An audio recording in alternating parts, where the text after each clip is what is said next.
ইন্নাল হামদালিল্লাহ। আজকের এই আধুনিক সভ্যতা আমাদের অনেক কিছু দিয়েছে, কিন্তু কেড়ে নিয়েছে মানুষের নিরাপত্তা আর আত্মার শান্তি।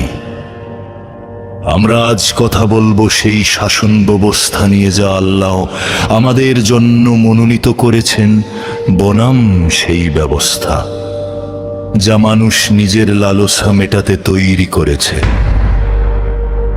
তাকিয়ে দেখুন আমাদের এই প্রিয় বাংলাদেশের দিকে। রাস্তার মোড়ে মোড়ে আজ লাঞ্ছিত হচ্ছে মা বোনের ইজ্জত।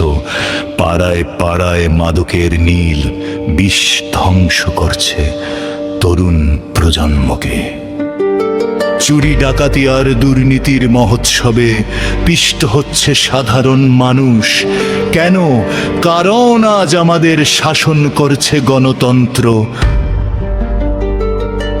যেখানে অপরাধীর বিচার হয় মানুষের তৈরি দুর্বল আইনে, যেখানে টাকার জোরে খুনিও পার পেয়ে যায়। এখানে বেভিচারকে বলা হয় ব্যক্তি স্বাধীনতা, আর সুদকে বলা হয় অর্থনীতির ভিত্তি।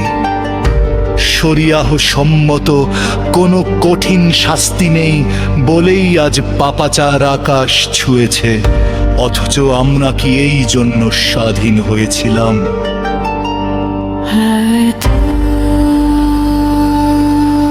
এখন একটু ফিরে তাকাই ইতিহাসের সেই সোনালী পাতায়। 1924 সালের আগের সেই খিলাফতি জামানায়, যখন একজন আমিরুল মুমিনিন রাতের আধারে পিঠে আটার বস্তা নিয়ে প্রজাদের দ্বারে দ্বারে ঘুরতেন, তখন কি চুরি হতো না? হতো, কিন্তু চোরের হাত কাটার বিধান থাকায় মানুষ অন্যের সম্পদ স্পর্শ করতে ভয় পেত। তখন কি বেভিচার হতো না? হতো, কিন্তু প্রকাশ্যে। পাথর নিক্ষেপ বা দৌড়ার ভয়ে সমাজ ছিল কলুষমুক্ত। খিলাফত কোনো রাজতন্ত্র ছিল না, তা ছিল আল্লাহর জমিনে আল্লাহর সার্বভৌমত্ব। সেখানে বিচারক আর সাধারণ প্রজার জন্য আইন ছিল সমান। সেই শাসনে বাঘ আর হরিণ এক ঘাটে জল খেত, কারণ ইনসাফ ছিল প্রতিটি ইটের রন্ধে।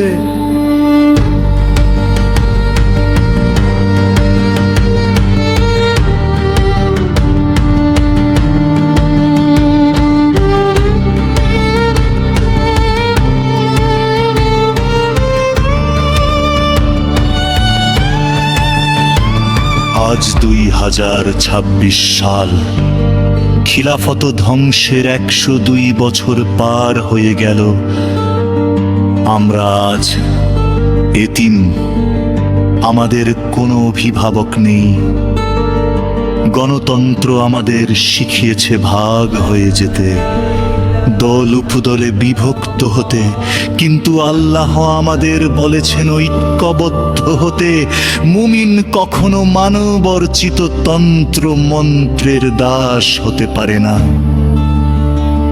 আমাদের কাজ হলো প্রথমে নিজের জীবনে ইসলাম আনা, তারপর পরিবারে এবং সবশেষে সমাজ ও রাষ্ট্রে আল্লাহর হুকুমত কায়েমের জন্য দাওয়াতি কাজ করা। আমাদের লক্ষ্য কোনো বিশৃঙ্খলা নয়, কোনো মানুষের তার দরের একমাত্র আল্লাহর তার থেকে নিয়ে আসা। হে তাহিবি জড়তা, হে পন্নার মুসলিম ভাই ও বোনেরা, আর কত কনি পাপাচারে সদরে পুনি থাকবো। আসলে 1924 সেই ক্ষত মুছতে আবার এক হই। গণতন্ত্রের মরিচিকা ছিঁড়িছ লাখদের সেই শীতল ছায়াতলে ফিরে আসি। মনে রাখবেন, আল্লাহর আইন ছিল এই জমিনে শান্তি আসাও শান্ত ছিল কত প্রতিষ্ঠ। আমাদের ওপর অর্পিত আত্মহানানত ইনশাআল্লাহ আবার উড়দাশাই তালিমার মিশন আমার দমিশ ঠিক জীবনের সফর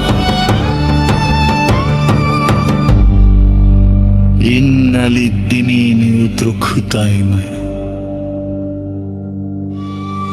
আল্লাহ আমাদের খিলাফতা প্রতিষ্ঠায় করান সিপাহশালার হিসেবে কবুল করুন। আমেন ইয়া রাব্বাল আলামিন। ভিডিওটি ভালো লাগলে শেয়ার করুন এবং বিনের দিশার সাথেই থাকুন। আল্লাহ হাফেজ। আসসালামু আলাইকুম।